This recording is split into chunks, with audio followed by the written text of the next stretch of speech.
with D. Durrell Life Solutions today. We're going to have a very, very interesting topic today. We're going to focus on how California therapists are criticizing ICE. And we're going to talk about an article that I was just reading. And I want to talk about how California therapists have criticized ICE in the past. Now, this particular article that I'm going to read was actually from about 4 years ago, and I haven't been hearing issues about their use of minors' confidential therapy information. So I think that this has been corrected, but I thought that this would be a very interesting um, topic to focus on because, as I've stated in previous videos, therapists are impacted by the amount of services that need to be delivered to those who are legal or illegal immigrants who have been impacted by military intervention in the state of California. So, I'm going to talk about this article. Now, this article is actually an old article that's actually about 4 years old. Um, I'm hearing that at the current moment, um, therapists are saying that they are suffering from burnout. That therapists who are saying that they're being burnt out with having to deal with these type of issues. But I thought it would be good for me to kind of focus on therapists in California, their historical interaction with ICE. Okay, and so I'm going to talk about this a little bit, and we can kind of go back and forth with it. You can give me your perspective on it. I thought that it would be a good idea for me to focus on this, and kind of I'm going to talk about this periodically, and then I'm going to touch on other counseling related issues. Now, um, I plan on today and the rest of this week, I'm going to be doing some uploads. I'm probably not going to do another uh, virtual stream until maybe the weekend, maybe Friday or Saturday or so. But I thought it would be good to, in some way, talk about this particular issue. As far now, this happened back in 2020, which was actually 5 years ago. And again, guys, I do appreciate those that have come in, those who come in to discuss these type of issues with me. Again, guys, this is D Durrell with D Durrell Life Solutions. This is a professional channel. This is a channel about real content, and that's what I enjoy doing. So I want to focus on the fact that back in 2020, um, the CAMFTs, which are California Associates for Marriage and Family Therapists, they talked about there's an organization called the Office of Refugee Resettlement, which is our ORR, and they were sharing minors' confidential therapy information. Now, I don't understand why they did that. Those were definitely HIPAA violations. But again, I'm not a lawyer, so I don't know if a person. The issue with this is that I don't know whether or not these minors were legal or illegal. Now, if they were American citizens, this would definitely be a HIPAA violation. And there would be some problems. Now, I don't know what kind of rights or lack of rights that a illegal immigrant may have. So in that situation, everything is up for grabs. Now, I'm only speculating. Now, this happened 5 years ago. I have reason to believe that some of this is probably still going on. I'm only speculating that some of this may still be transpiring as we speak with the military intervention that is going on in California. Okay. Now, In many of these situations, a lot of the minors talked about that and again, these were probably illegal immigrants. They mentioned and they were wanting the eligibility to have asylum to be able to stay here. Unfortunately, many of the minors, in their ability to undergo therapy and to express themselves, talked about their history, which was not always great. They talked about the fact that they were involved in gang activity, drug dealing, other criminal activity. Um, they talked about a lot of negative things that they and other traumatic events that they were indulged in or they experienced. And this information was in some way utilized by ICE or ORR for whatever reasons they felt. And so it stresses a lot the use of the practice of confidentiality, which is very critical in a therapeutic relationship. Okay, and they think that ICE being able to utilize this information for whatever reasons, not looking at the fact that this is very sensitive information about people that really is not meant for everybody to decipher and to know. Okay, so there are some confidentiality issues, but again, I'm not a lawyer, I'm not a legal mind, so I don't know exactly, if you are an illegal immigrant, what type of rights you may have if you're seeking therapy and these people are accessing these records for whatever type of safety or whatever reasons that they believe need to be utilized for the federal government.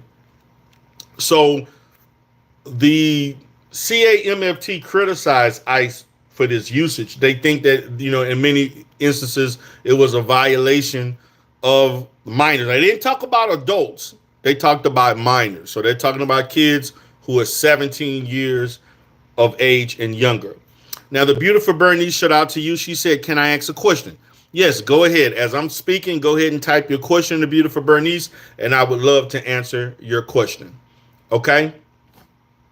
So, many of the organization talked about that these kids are scared, they're alone, they're in a state of ambivalence, not knowing what their future is. Therapy is something private. Therapy is something that is intimate. Therapy is something that should be is a very sensitive thing, as it involves you as a client being able to disclose personable things that you probably would not discuss with anybody, but you're seeking the help. You're processing so many things as an adolescent and younger, because a lot of what is going on is contingent upon the decision making of adults. Okay, their parents. Okay, so the beautiful Bernice said, in NYC, it's mandatory that a child have medical insurance before going to school. Is that the same in your state? No, it's not. To my knowledge, there's plenty of kids going to school without insurance. I need to understand, or please help me understand, why do you need medical insurance to get an education? And I don't know if that's even constitutional for you to deny a child medical insurance. I mean, deny a child education on the basis of medical insurance. That to me sounds unconstitutional, because everybody has a right. I don't think the Constitution said anything about you having to have medical insurance in order to get a free education. So, I don't understand that. That's something that I may have to research, because there are plenty of kids in the state of Texas who are going to school and they either have public insurance, or they have private insurance or no insurance. Matter of fact, I've had kids that I provided care for, particularly when I had a contract with I had a contract with a alternative school, and I would say maybe about 10 to 15% of the kids I provided about 15 to 20% of the work that I did that was pro bono for kids who had no insurance. So, I that's not happening in the state of Texas. I may need to research on why that is the case and why is that seen as being legal in the state of California. So, I wanted to talk about the California Association of Marriage and Family Therapists because I thought that this can give some basis of what therapists are going through and what therapists are experiencing during this time. Because right now, everything is very intense right now, and I do think that a lot of therapists are providing a lot of services, and some therapists, particularly those that are counseling families, licensed marriage and family therapists, licensed professionals, social workers are definitely doing a lot. Psychologists with the testing, therapy, and all of that. There are a lot of services that are needed. There are a lot of therapists. There are a lot of therapists right now providing a lot of services to people that probably would not have sought those services under these particular conditions. So, I actually was also looking at, people who work with ICE. Okay. And there are a lot of government agencies that work adjacent, law enforcement agencies that work adjacent to ICE, Homeland Security investigators, enforcement and removal of operations, the Office of Principal Legal Advisors, the Office of Personal Responsibility. These are agencies I've never heard of. Management administration, there's all types of specialties. They have internships. They have all types of things that they hire. ICE parents, so that there are a lot of different programs that are associated with ICE, and I understand that ICE is highly criticized, but they were created for the purposes that are needed. The beautiful Bernie said, well, in New York City, if you go to public school, it's to ensure the health of the kids. I don't understand that. I don't know if I don't understand that.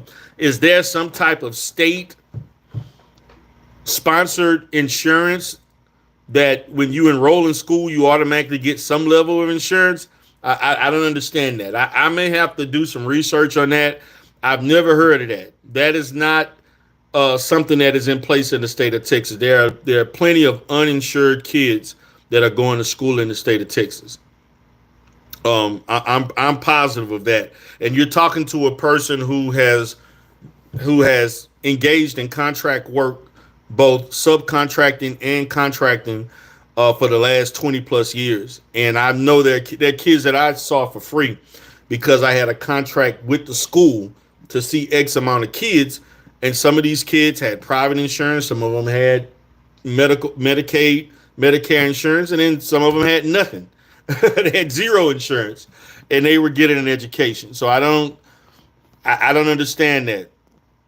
The beautiful Bernice also said, they keep the insurance until they are 26 years of age. Well, that's good. That kind of sounds like the Star Plus program or the Star program in Texas, Medicaid program, in which you maintain it till you're of age of 21, not necessarily 26. But kudos to New York if they allow people to get that insurance up until the age of 26.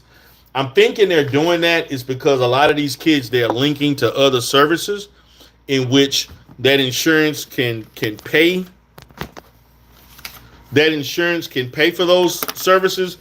There's an economic advantage. Somebody is benefiting from that law. Somebody is benefiting, meaning that there are probably schools and professionals who are contracting or who are working with the schools, and they have access to all of these kids who have that insurance so that they can provide whatever services they are eligible for, and they bill that insurance instead of the families coming out of pocket. That's just me thinking about that. I don't know if we're looking at the state of California. I'm not that familiar with how Medi-Cal works in California. I'm very familiar with how Medicaid works in Texas. I'm very familiar how Medicaid works in Louisiana and a few other states that I've worked in. I actually presently have a client right now that it's an African American female that I'm counseling, and I counsel her on and off in the state of California as we speak. And I've been seeing her on and off since 2000, maybe 18 or 19. And she's been living in California for probably 5 or more years. Her daughter was living in Texas. Then her daughter moved to California. Then she decided to move to California with her daughter. And she's lived in California before. So, and I've done a lot of things to assist her as far as community-related, case management-related services in the state of Texas. And also I provided some assistance for her in the state of California. So, and I have treated clients in the past who lived come on, must be treated. Yeah. She said, come counsel me. I need a counselor. I bet you need a counselor. So I wanted to talk about, the issues of maintaining a person's private information, particularly minors. That's a no-no. And the fact of the matter is that it appears to me that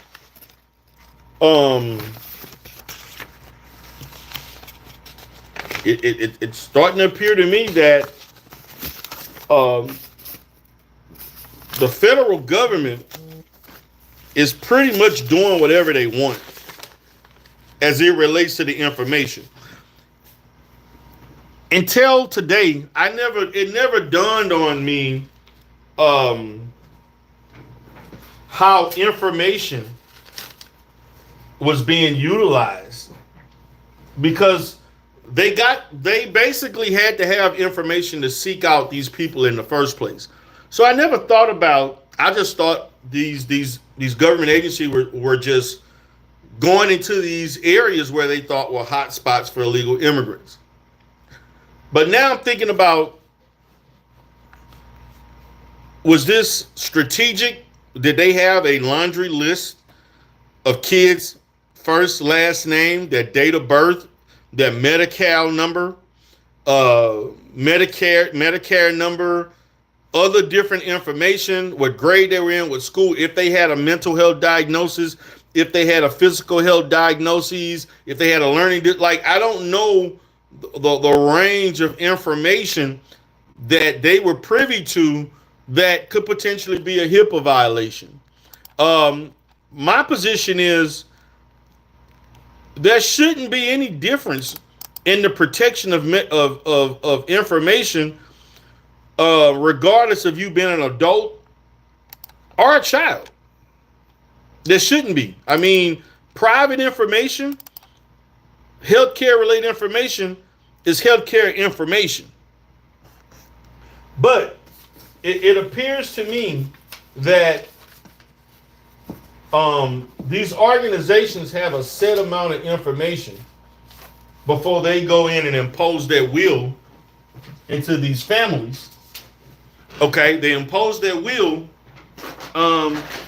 in order to, I guess, alleviate our country of people that they think are draining our resources, lack of a better word. So, but yeah, guys, I want to discuss that. Right now, guys, I'm actually getting ready to wrap up for the day, and I'm going to continue to have these discussions with you Usually when my staff is going, I'm the last one here, and I can have these discussions with you because I am getting ready to wrap up for the day, and so I think that it would be necessary to have these conversations, that focus on issues as it relates to the counseling profession throughout the nation. Right now, I think that the things that are going on in California are things that are eye opener. There are things that I'm going to talk about in other different states and how therapists are dealing with certain issues. The state of Texas has its own issues as it relates to ICE and immigration. And the reason why is because we have a lot of human trafficking, sex trafficking going on in this state. We're close to Latin America, as a border state to Mexico. Any bordering state to Mexico or any bordering state to the Caribbean, any Gulf of America or Gulf of Mexico, you're going to have some level of illegal immigration. Any coastal state is going to have their share of issues. Okay, so that's just the reality of it. That's just the reality. So, I'm actually packing everything up. I'm getting ready to get out of here because I got some things I got to do tomorrow. But that was a good question. Now I'm going to have to go and research New York, beautiful Bernice, and I'm going to maybe talk about that in a future live stream and give a more clean and precise summary of how I feel about when you go to school in the state of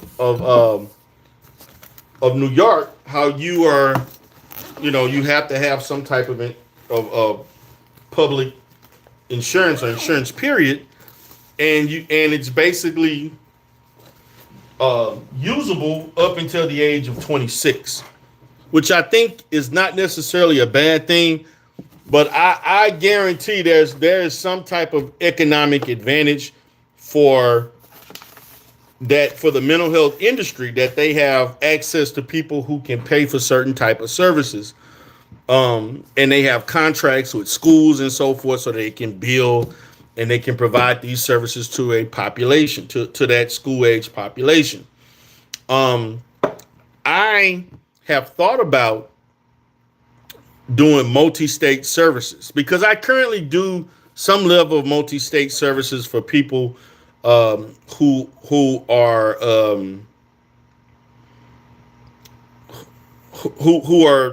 what I would say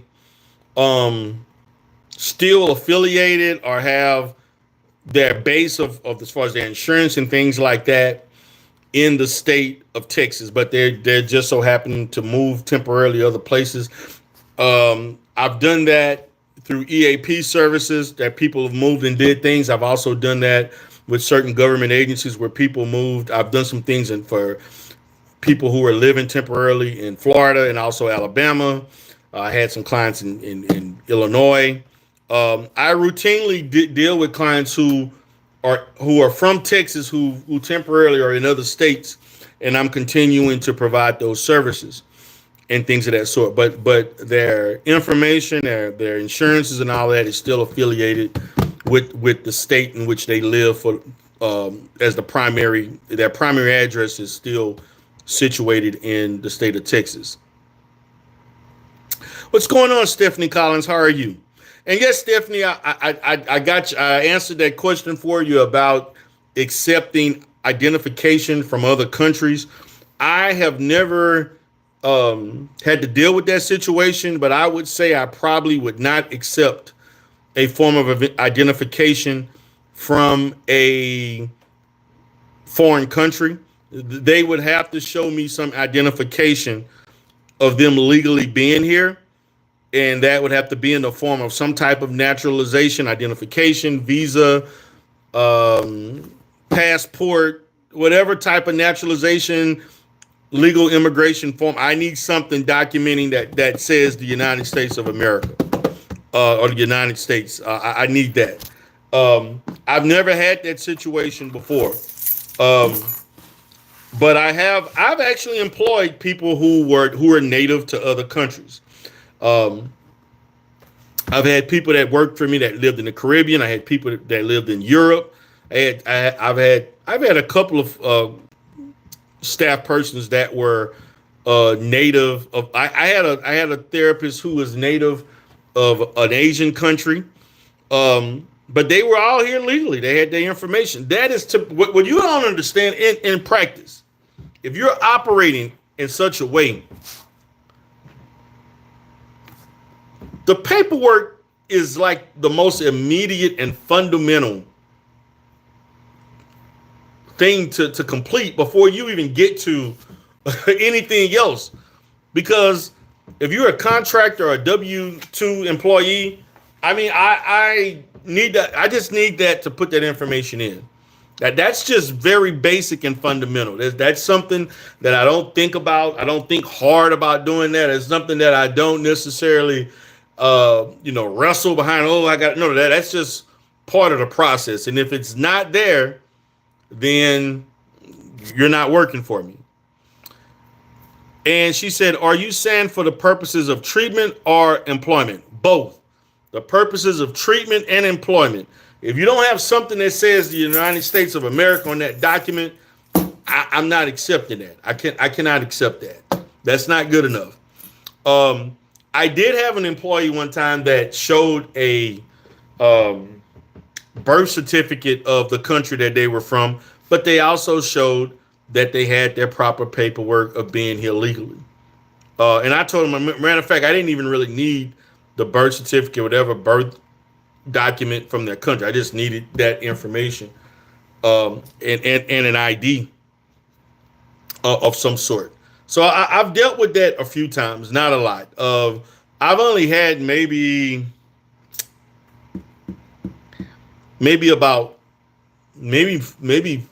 4 or 5 workers who were not born in this country, who were born in other countries. I know I recently had 2, one in the Caribbean, one in France. I also had someone in Asia. I may have had a couple of other ones that were born in other Latin countries, I think. I'm not sure. Oh, you know what? I did have one that was born that I had some staff that were born in the continent of Africa that were here, and all of their information was on intact. Everything absolutely was legal and intact. Must be treated. Yeah. Can I be your private secretary? Trying to get me in trouble. You on one today. But I'm saying that to say this, guys, that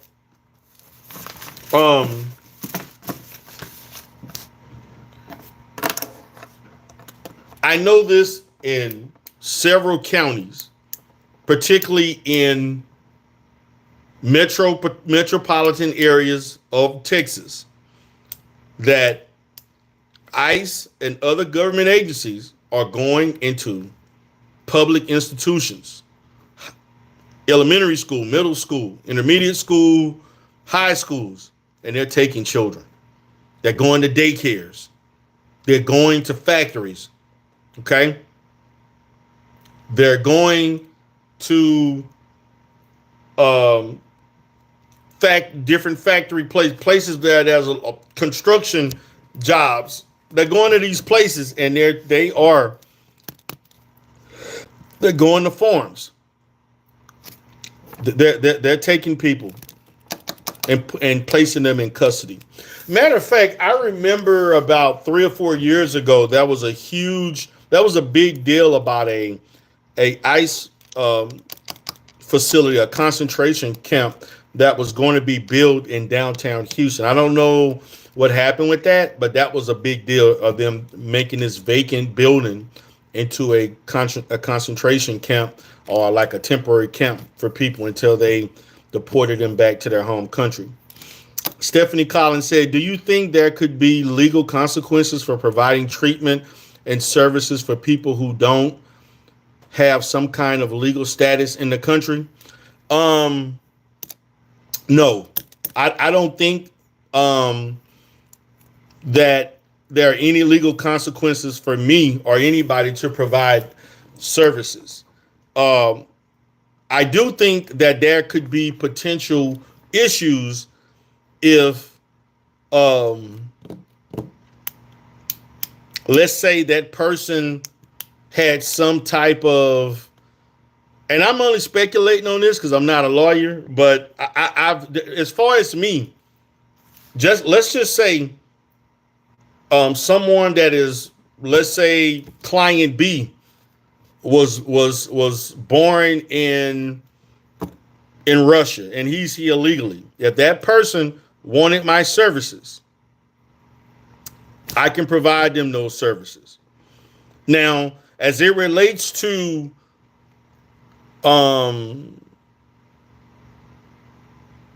now, I'm not sure on the ethics of having to. I don't know if we, and I'm gonna speak on this because I'm not sure. I have never read anything in our ethics that says that we have to report someone being an illegal immigrant. Now, I do understand as it relates to a crime or as it relates to child abuse, things of that sort. We definitely have a time frame in which we need to report that, but not as far as but I also want to say this, Stephanie, there are government agencies that provide services for this population. There are government agencies that provide services and who assist. There are nonprofits. There are religious organizations that provide these services, and none for this population. So I'm gonna give it a as far as consequences towards me for providing the service, I'm going to give it a hard no. Okay, with the information that I know, that could change unless there's something else. I've never read anything in my ethics that said that we could not provide services to an illegal immigrant. I don't know of anything that says that we had to report. Now, I could be wrong, but I'm going to say, I'm going to give it a no. I don't think there's any consequences to that. You want to be my private secretary? Hey, I'm the only one here, Trini Gal, so I'm all alone. Stephanie Collins says church services. Yes. Oh, yeah. And also graduation ceremonies. Yeah. They're yanking people from graduation ceremonies, which to me is horrible, Okay. So, guys, I just wanted to kind of talk to you all about that. I wanted to give you all my perspective. I thought that was an interesting article that I kind of summarized a little bit as I read that. Now, that article was 5 years ago, but also it brought up a aspect of these events happening that I didn't necessarily think about. I didn't think about whether or not how are they getting this information, how are they utilizing this information, and the fact that they had a history of doing that in the past. It would not be far-fetched to think that they're still misusing information as we speak. Now, again, there's a lot of legal aspects to this that I'm not aware of, and I'm going to preface for the 20th time, I'm not a lawyer. I'm just going by just on the experience of me as a provider. Stephanie Collins says, I think the state would love to deputize all of us who may know people's status and try to legally require us to report. Yeah, I've never read anything in my ethics that said that you have to report someone that's illegal. Because I know for a fact there are services that are being had, that are being utilized for people who are not here legally. Okay. So I'm going to say no to that, unless and if there is a situation, or I'm not correct on that, I can go back and course correct and explain why I was wrong. And I'm going to be wrong. I'm not going to be right about everything. Even as a mental health professional, as an expert, having this expertise doesn't mean I may not be wrong. If I don't know something, I may not know it, and that's just it. So, guys, I do appreciate you all for being here, guys. Again, this is D Darrell with D Darrell Life Solutions. I look forward to doing some uploads with you all, talking about mental health in this country, and also with the emphasis of speaking on things as it relates to the Black community. Have a great day.